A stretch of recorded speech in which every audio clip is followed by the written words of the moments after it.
vamos a reflexionar en esta noche justamente en esta porción de la palabra del Señor. ¿Cuántos lo tienen, hermanos? Pero Jehová había dicho a Abraham: vete de tu tierra y de tu parentela y de la casa de tu padre a la tierra que te mostraré. Verso 2. ¿Pueden leerlo junto conmigo? Y haré de ti una nación pequeña, grande. Haré de ti una nación grande y te bendeciré y engrandeceré tu nombre y serás... Ay, no quieren hablar los hermanos. ¿Y serás qué? Bendición. Declare la palabra. Es poderoso cuando hacemos confesión. Verso 3. Bendeciré a los que te bendijeren y a los que te maldijeren maldeciré, y serán benditas en ti todas las familias de la tierra. Dígale a la persona que está a su lado: cambio de identidad. ¿Cuántos de los que estamos aquí necesitábamos y cuántos necesitan un cambio de identidad? Otro tema que podríamos llamarle a este, valga la redundancia, a este mensaje, es cuando Dios nos cambia de nombre.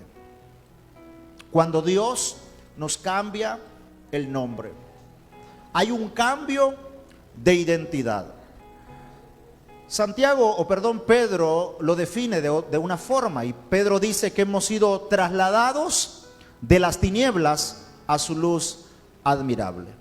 Pablo dice que hemos sido sacados de la esclavitud a una libertad gloriosa en Jesucristo.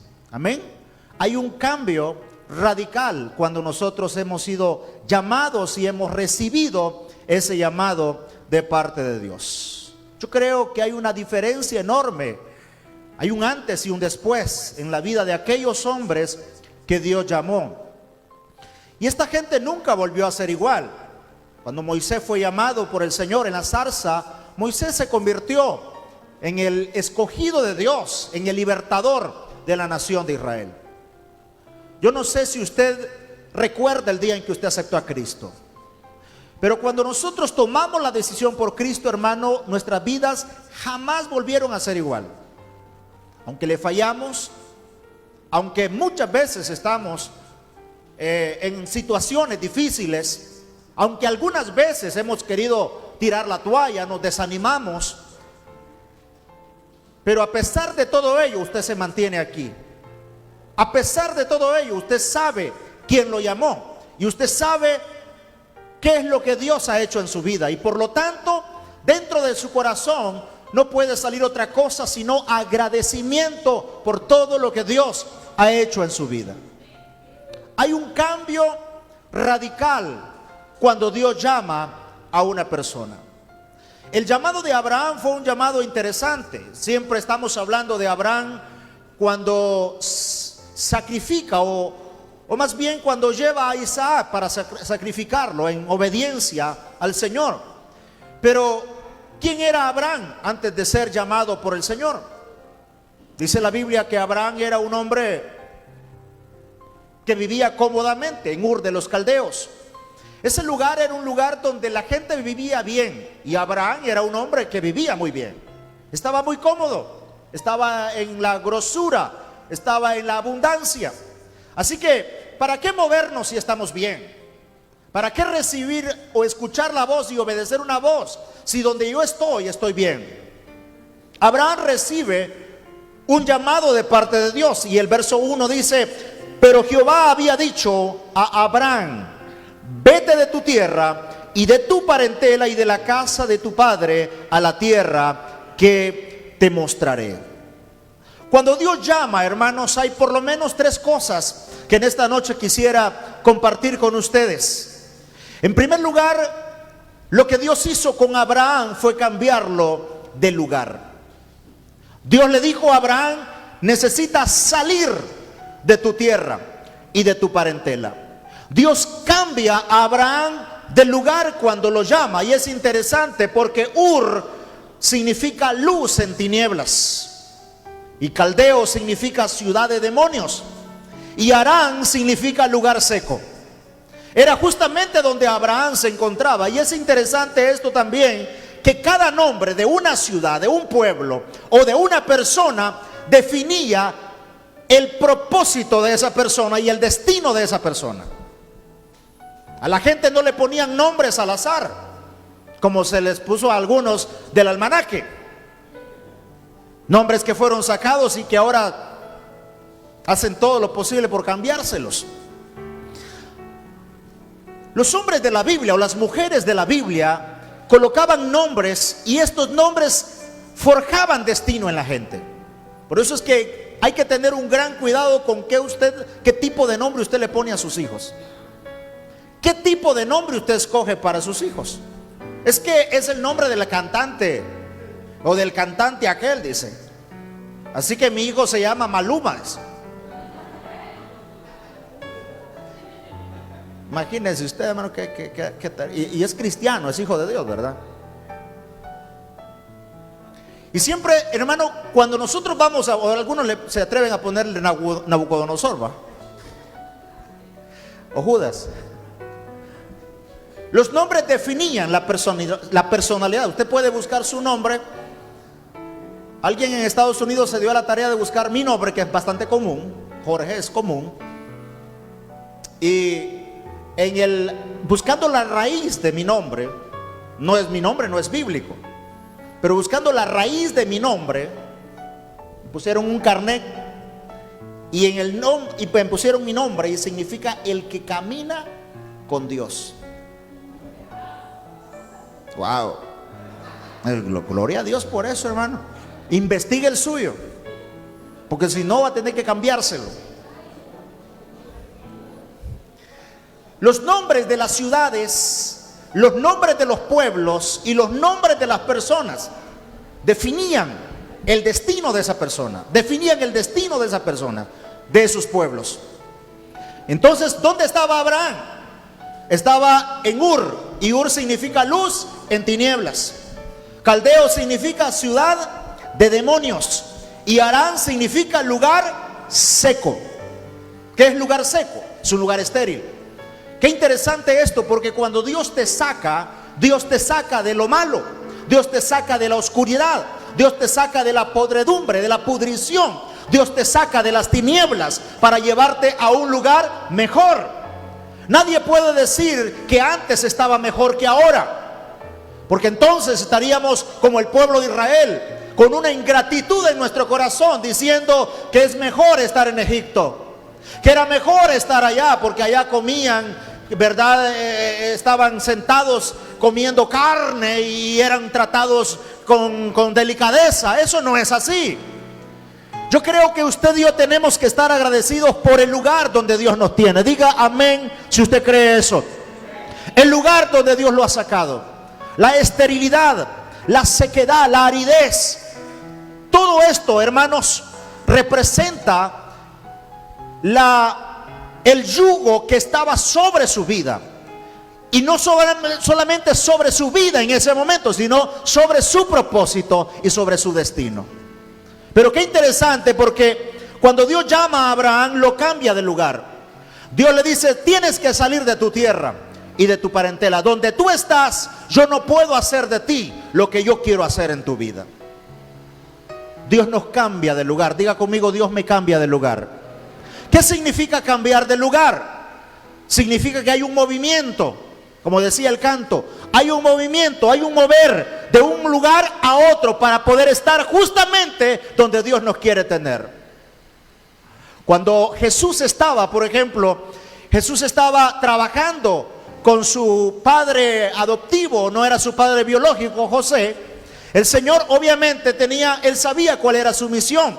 Y a la edad de 30 años Jesús deja de ser el carpintero y comienza su ministerio terrenal en esta tierra. Él sabía su asignación, él sabía su propósito, él sabía que su lugar no era estar haciendo muebles, no era estar elaborando muebles. Él tenía un llamado de parte de Dios, y ese llamado de parte del Padre tenía que cumplirse, y para esto él tenía que moverse del lugar para poder estar en el lugar correcto. Yo no sé si usted cree eso en esta noche, que usted está en el lugar correcto. ¿Cuántos creen eso? Dios nos cambia de lugar. Dios quería sacar a Abraham del ambiente de comodidad, pero era un ambiente lleno de idolatría.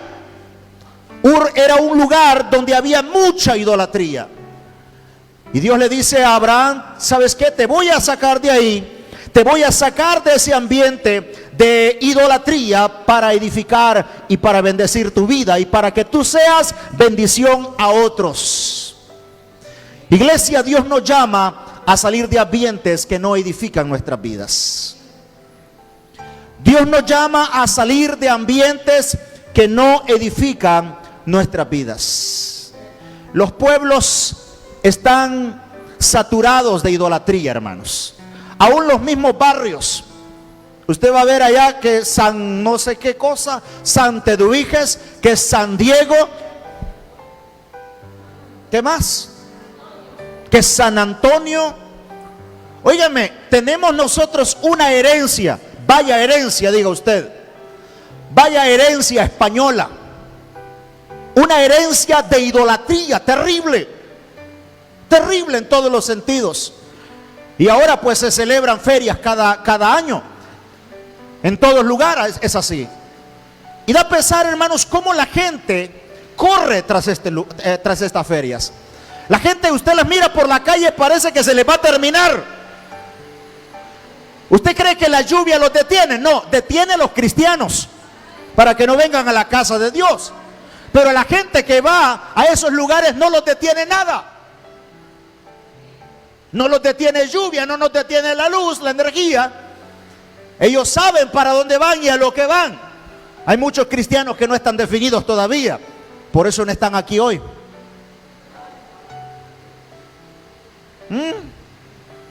El lugar donde nosotros estamos, ¿dónde usted va? ¿Qué es lo que usted hace donde va?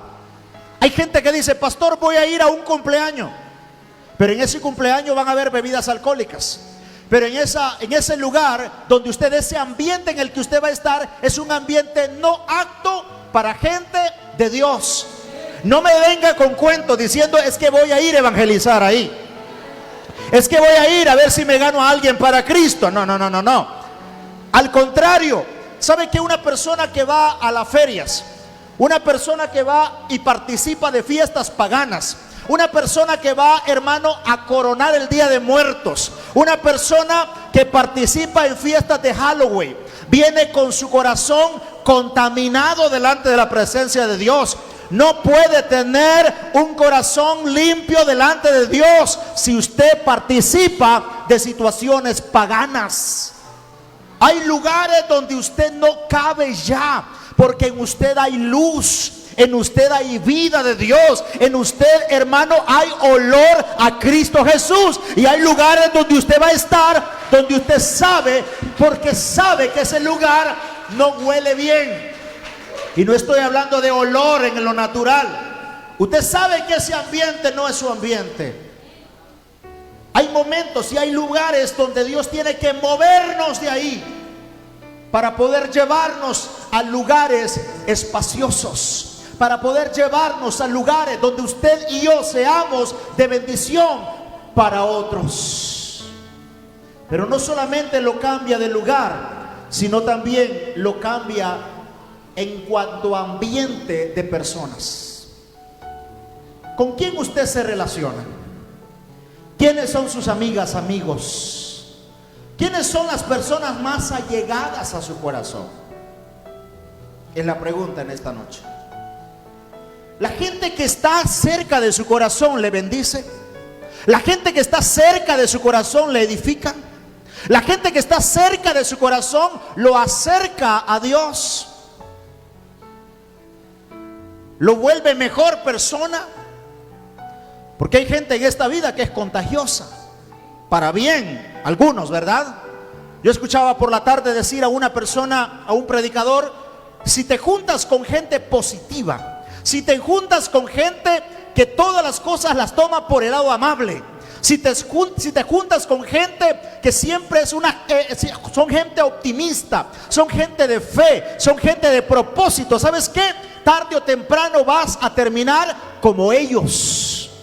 Vas a terminar hablando el mismo lenguaje que ellos. Vas a terminar actuando como ellos actúan también. Pero todo lo contrario, si nos juntamos con gente pesimista, gente negativa, gente chismosa, gente criticona. Hermano, hay gente en esta vida que es muy tóxica.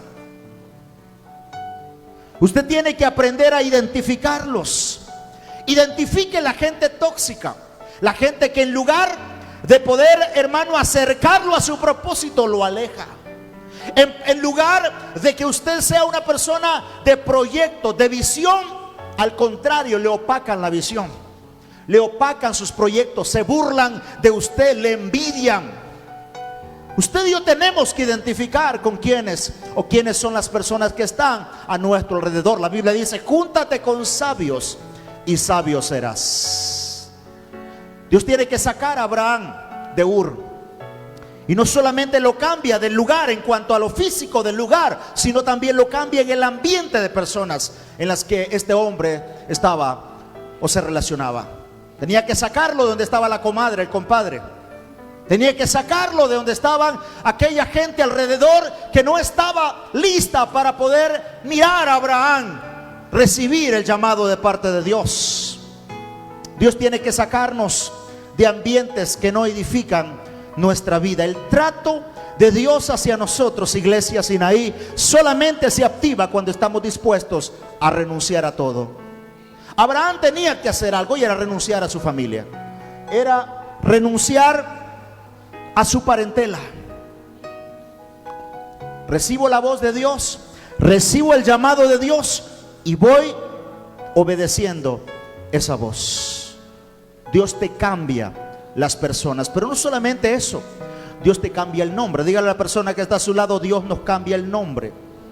Dígale: Dios nos cambia el nombre. ¿Qué significa un cambio de nombre? ¿Qué significa un cambio de nombre? Un cambio de nombre significa tres cosas. Número uno, identidad. Número dos, función. Y número tres, ministerio. Dios le dice a Abraham: ya no te vas a llamar Abraham, te vas a llamar Abraham. Y coloca algunas letras de su nombre, que es Jehová, que es Yahvé, y se las coloca a Abraham. Ahora te vas a llamar Padre de multitudes. Qué interesante eso, hermano. Ya no te vas a llamar Abraham, te vas a llamar Abraham. Y Dios le cambia el nombre. Es interesante porque Dios siempre hacía eso. En Números 13:16, Josué, el Josué de la Biblia, el hombre guerrero, no se llamaba Josué, se llamaba Oseas. Y Dios le cambia el nombre, le dice: no te vayas a llamar Josué, no te vas a llamar Oseas, te vas a llamar Josué. A Jacob Dios le cambia el nombre. ¿Se acuerdan dónde? ¿Sí se recuerdan? La gran lucha que Jacob tuvo con el ángel. No lo soltaba y le dijo: suéltame porque ya raya el alba, ya está amaneciendo. Y Jacob le dice: no te suelto si no me bendices. Como dice el canto: si no me bendices no te vas. Y dice: ¿cómo te llamas? Me llamo Jacob. Significa usurpador, mañoso, suplantador. Entonces, si no estudian ustedes la vida de Jacob antes de la conversión, y dice: ya no te vas a llamar Jacob, te vas a llamar Israel.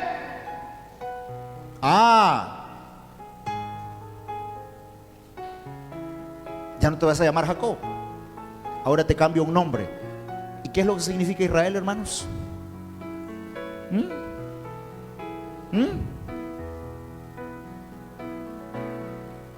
¿Qué significa Israel? Jehová es justicia. Y Dios cambia el nombre de Jacob por Israel. Si no, la nación de Israel sería la nación de Jacob, pero es ahora la nación de Israel. ¿Cuántos alaban a Dios? A Gedeón, Dios le cambia Jerobbaal por Gedeón. A Salomón, a Jacobo y a Zebedeo, Dios les coloca el nombre de hijos del trueno, por el carácter que ellos tenían. ¿Cómo le puso a Simón? ¿Cómo le puso a Simón? Ya no te vas a llamar Simón, ahora te vas a llamar Pedro o piedra pequeña. Piedra pequeña, te vas a llamar Pedro. Y a todos Dios les va cambiando el nombre. ¿Cómo se llama usted? ¿Cómo se llama usted? Cuando Dios cambia el nombre, obviamente en lo natural usted se llama y sigue llamándose tal como le puso pues su mamá o papá. Cuando usted vino a Cristo, su nombre en lo natural sigue siendo el mismo, pero en el mundo espiritual algo cambió en usted. Dígame a eso si usted lo cree.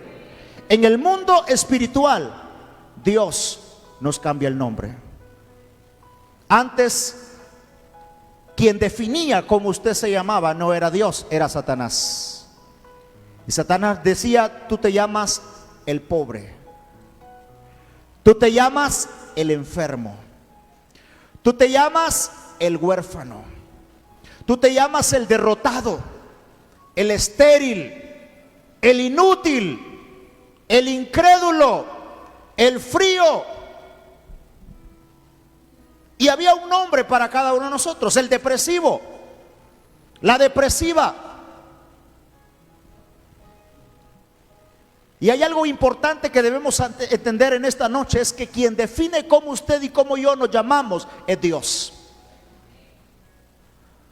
Cuando Dios llama a Gedeón, hermanos, como siempre era típico que cada hombre que Dios llamaba, ellos se sentían incapaces de poder atender el llamado de Dios. Ellos se sentían que ellos no tenían esa capacidad de poder recibir ese semejante llamado. Y cuando Dios llama a través del ángel a Gedeón, le dice: varón esforzado y valiente. Y Gedeón dice: ¿y a quién te estás refiriendo? Varón esforzado y valiente. Porque Dios no nos ve a nosotros como nos ve el diablo. Dios no nos ve a nosotros como nuestros vecinos nos ven. Dios no nos ve a nosotros como la ciudad nos ve. Dios nos ve a nosotros victoriosos, vencedores, prósperos, sanos, gozosos, bendecidos, victoriosos en Cristo Jesús. Nos ve como hijos suyos. ¿Cuántos alaban a Dios en esta hora? Dios nos ve como hijos suyos. Dios no nos ve estériles, Dios nos ve fértiles. Dios nos ve como instrumentos en sus manos. Una parte esencial del llamado de Dios hacia cada uno de nosotros es que el Señor te conoce a ti por nombre. Que para Dios no eres anónimo. Que ante los ojos de los hombres, aunque parezcamos, hermanos, insignificantes, aunque el diablo nos haga parecer insignificantes, usted y yo somos algo preciado delante de los ojos de Dios. A pesar de que usted ande en un lugar donde haya mucha gente, dizque personalidades, usted y yo tenemos que levantar nuestra cabeza en alto, nuestra frente en alto, y reconocer que tenemos un llamado del cielo, que tenemos un llamado celestial y una asignación de parte de Dios que nadie puede quitarla, y que solamente Dios en su gracia y en su misericordia la ha dado. Eso tiene que ver con el llamado de Dios. Tiene que ver con cómo Dios nos ha cambiado el nombre. Y Dios nos ve a nosotros victoriosos. Ahora en su condición usted puede decir: pero es que yo estoy así. Es que usted no sabe de dónde vengo. Es que el pasado no define nuestro presente en Cristo. Y nuestro presente, hermanos, está definido y está marcado por la gracia y por la misericordia y por la guianza del Espíritu Santo de Dios sobre nuestras vidas. ¿Hacia dónde vamos? Eso solamente le compete al Señor. ¿Qué es lo que Dios hará con nosotros? No lo sabemos a ciencia cierta, pero sabemos que nuestro futuro está asegurado en las manos del Señor. Que el día de mañana, aunque no lo conocemos, sabemos que ahí estará la mano y la gracia de Dios sobre nosotros y sobre nuestras generaciones. ¿Cuántos creen eso en esta noche? Abraham salió sin saber a dónde iba. Abraham no sabía, solamente escuchó una voz. Abraham no sabía lo que Dios iba a hacer con él. Y si ustedes recuerdan, cuando Dios saca a Abraham de la tienda y le dice: mira el cielo, mira las estrellas, atrévete a contarlas, atrévete a contar la arena del mar. Así como son las estrellas del cielo, así como es la arena del mar en abundancia, en sobreabundancia, así será tu descendencia. Iglesia, cuando Dios da una palabra, la cumple. Eso es algo importante que usted lo entienda. Dios ya le dio esa palabra, agárrela, tómela, guárdela en su corazón, porque tarde o temprano, más temprano que tarde, Dios cumplirá esa palabra, porque Él lo ha dicho. Abraham salió sin saber a dónde iba. En el camino el Señor hizo cosas importantes en la vida de este personaje. Y él se convirtió en el patriarca Abraham, en el amigo de Dios, en el que estaba cerca del corazón de Dios, solamente por obedecer, por escuchar una voz. Él escuchó una voz y salió sin saber a dónde iba. Él solamente sabía que Dios lo estaba llamando. El precio que tenía que pagar no le importaba. Porque en Cristo usted tiene que pagar un precio. Hay gente de otros países, de otras naciones, donde es prohibido totalmente predicar el evangelio, hermanos. Es un delito reunirse como nosotros estamos. Es un delito poder salir a la calle a repartir tratados. Pero ¿sabe qué? Hay gente que se arriesga y arriesga su propio pellejo, su propia vida por causa del evangelio de Jesucristo. Son gente que están dispuestas a morir por la causa de Cristo, a ir a la cárcel por la causa de Cristo. ¿A qué estamos dispuestos nosotros? Dios cambió nuestro lamento en baile, dice su palabra. Dios cambió nuestra tristeza en alegría. Dios nos volvió de ser incrédulos a ser gente de fe, que le cree a Dios, que creen a la palabra de Dios. De ser gente sin esperanza, porque hay gente que no tiene esperanza en esta vida. Hay gente que no tiene esperanza en esta vida. ¿Por qué se quita la vida a la gente? ¿Por qué los suicidios en nuestro país cada día, hermano? El índice de suicidios en el país es alarmante. La gente que se quita la vida. A una psicóloga le preguntaban en cierta oportunidad, un periodista le decía: ¿por qué la gente se está matando? ¿Por qué la gente se está quitando la vida? Y no estamos hablando de gente que no tiene trabajo nada más, gente que no tiene dinero, sino que gente con dinero, gente con fama, gente con recursos, aún así toman la decisión de quitarse la vida. ¿Sabe qué es lo que no tienen ellos? Ellos no tienen esperanza. Llega un momento en sus vidas donde no le ven una salida a su problema, y ellos creen que la única salida es terminando con su vida. Pero usted y yo tenemos esperanza. Hay momentos difíciles, sí. Nos toca llorar, sí. Nos toca afligirnos, hermanos, sí. Hemos pasado por situaciones difíciles, pero dentro de todo eso que ha pasado hay una luz al final del túnel. Hay una esperanza, y esa esperanza es una esperanza viva que está dentro del corazón de cada uno de los que estamos en este lugar. Y esa esperanza se llama Jesucristo. Aquel que no nos deja, aquel que no nos abandona, aquel que nos espera siempre con los brazos abiertos. Aquel que cuando todos se van, Él está ahí.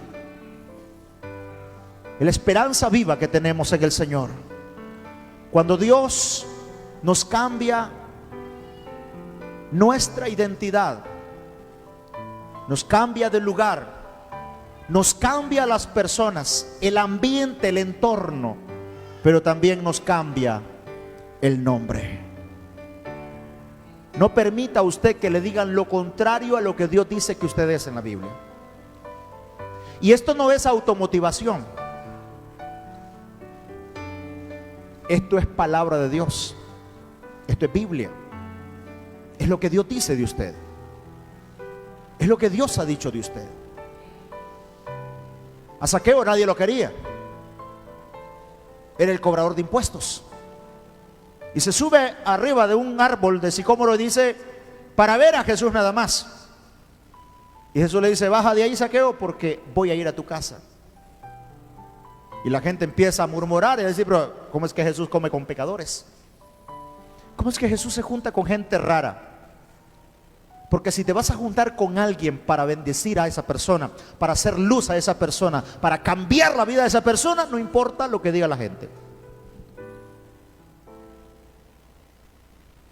Y el Señor dice la famosa frase: es que yo no he venido los médicos, los sanos no tienen necesidad de médicos, sino los que están enfermos.